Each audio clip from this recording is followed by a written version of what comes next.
Good afternoon, Robert Scribbler here, and I'm going to do a little video that is a supplement to a series that I'm writing on my blog over at OBX Dawn Patrol, which is a new surf school that I'm starting. And the blog is providing helpful hints for new surfers and beginner surfers in a how to surf series. And one of the questions that I get a lot of from people who are interested in surfing and who want to surf is, do I have the physical capability to surf? And surfing, if you watch videos of people surfing on the wave, or people doing all these maneuvers on a wave, it can look pretty daunting. It's there's a lot of movement. There's a lot of factors involved. The wave itself is a powerful object, and it sticks in our minds as a powerful object. And what surfers do looks really extraordinary. But I just like to note that most of the videos that we see are either of advanced surfers, or at least intermediate surfers, so surfers with a relatively high level of skill, and oftentimes we see just clips of all the best waves. We don't really see all the things that particular surfer did in becoming a surfer, or even the mistakes that they make, because everyone falls off a wave, everyone has a wipeout now and then. It's just a part of surfing, right?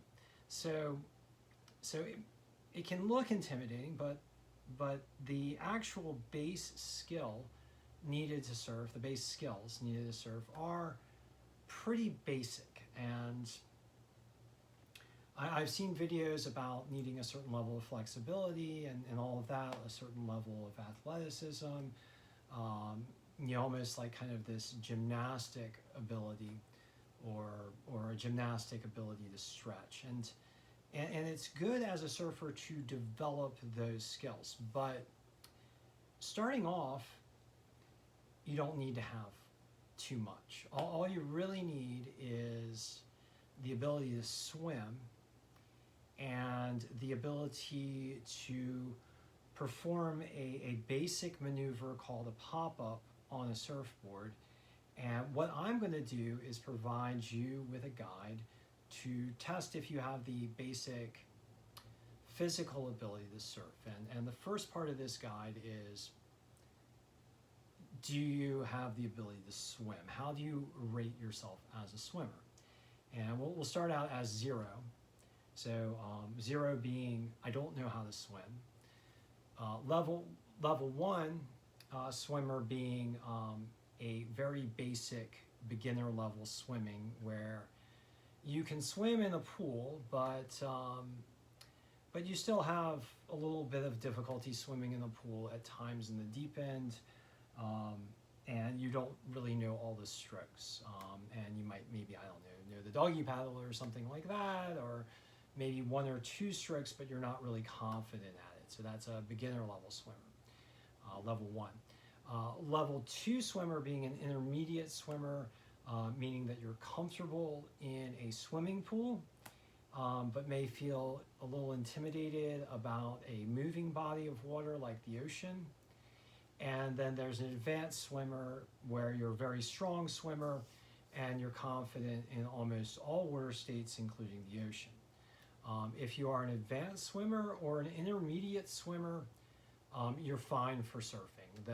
Those skill levels to learn to surf are fine. If you're an intermediate swimmer, I wouldn't recommend going out in rough conditions as a new surfer.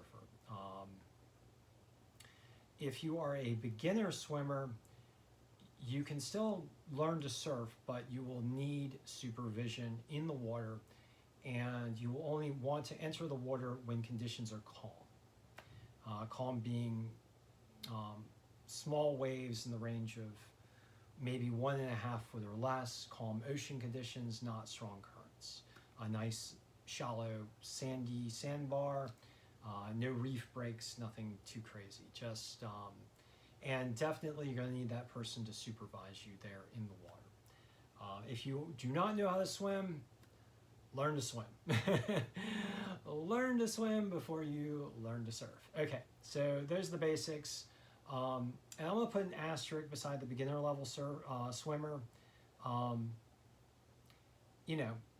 Check in with yourself. If you're afraid of the ocean, don't go in. You don't want to be in a position where you're going to panic. So, but beginner level swimmers can learn to surf. That said, you do want to advance your swim ability as rapidly as possible. All right, so the second physical ability that you need for surfing is the ability to perform a pop-up. And I'm not going to teach you guys how to do a pop-up, but what I am going to do is give you a test for the range of motion and the physical strength and flexibility that you'll need to do a pop-up, to stand on a surfboard. And it's a very basic test. Involves laying on the ground. I'm just going to go ahead and demonstrate that for you. So this test involves getting yourself in the prone position. So we're going to go ahead and get in the prone position.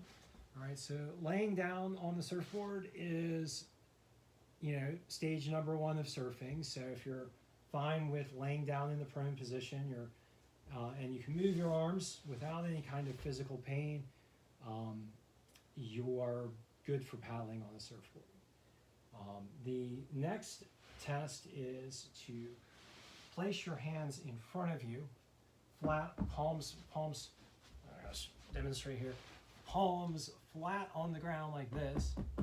So place your arms in front of you with your palms flat on the hands, and just arch your back a little bit and look forward. And if you can do this, this is a yoga position called the Cobra. And if you can do this with comfort, without any pain, then this is step 2 of the physical test for surfing. And then what you need to do from the Cobra position is transition into the down dog. And so, and you can do this in any way. I mean, it doesn't have to be graceful or anything, but just transfer from the Cobra position into the down dog by moving your feet forward and placing your hands about shoulder width in front of you. And putting your head in the down position, but with your eyes looking up, because when you're on a surfboard, you're going to be looking down the wave. So if you can do that, that's step 2 of the physical test. And then the next step is to bring your foot forward between your hands. It doesn't have to be all the way up to your hands. It could even be a little bit further back.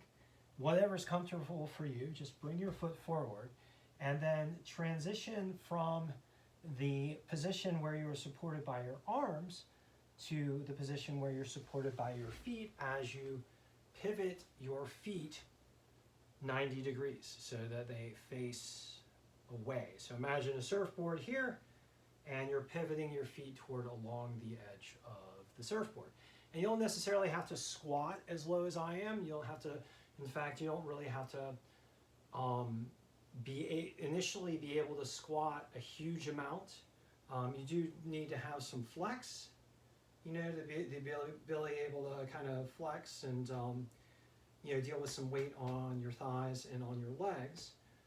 But you don't have to be crazy, pretzel acrobatic, do crazy things like, transition all the way down to all the way up. But those will be helpful later, but you don't have to do that. So yeah, you just have to be able to transition from the down dog position to the foot forward to the standing position.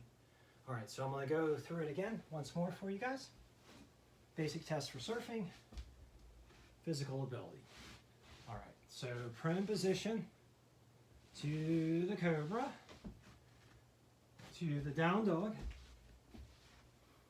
to standing, bringing your foot forward, pivoting, and standing up.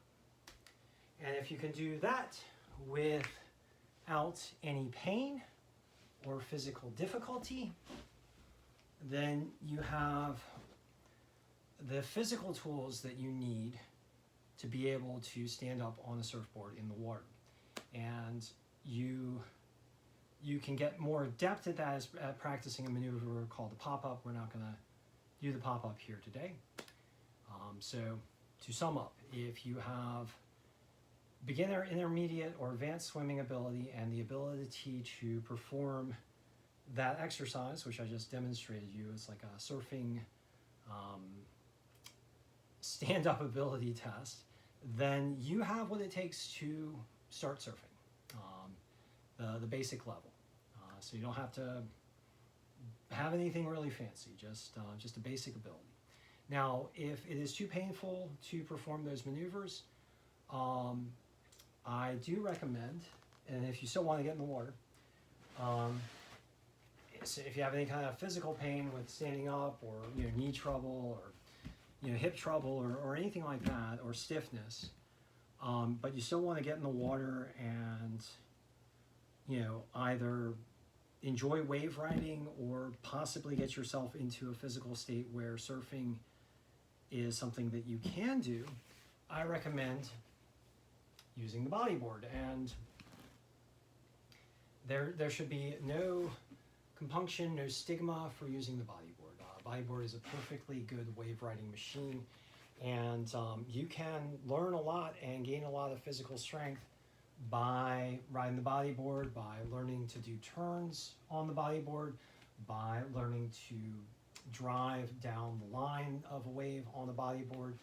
And if you're using fins, you're going to build up leg strength and joint strength and knee strength, all things that are going to help you transition to surfing if that's where you ultimately want to go. So, all right, so that's a good summary of the physical ability that you will need to surf, and a test maneuver where you can test if you are a potential new surfer and you want to see if you've got the basic physicality to start wave riding. Go ahead and give it a shot, and you should be good to go. No reason to be super intimidated. You can start out in nice calm waves and practice all the basic fundamentals of surfing. You don't have to be pro pipeline surfers from the start. So don't give yourself a complex by expecting perfection. Don't let perfection be the enemy of the good. There's no such thing as perfection, and mastery is a process that all who have mastered surfing or anything else have gone through, and often include many spills and wipeouts and kookish events. So don't be intimidated. If you want to get into surfing, go ahead and do it. Just make sure you can swim, and make sure you've got the basic physical ability to perform the pop-up, which will let you stand up on a moving surfboard, on a moving wave, in the dynamic ocean environment. So thank you for joining me for this little instructional video on how to surf and some basics for the beginner surfers. And go ahead and check out OBX Dawn Patrol. We got that blog there. And if you happen to be in the Outer Banks and you're interested in learning to surf, I am providing lessons for new and beginner surfers and surfing safari tours up and down the Outer Banks for beginner and intermediate surfers if you're interested in finding some of the great breaks here in the Outer Banks. So thank you for joining me, and I will be back with you shortly.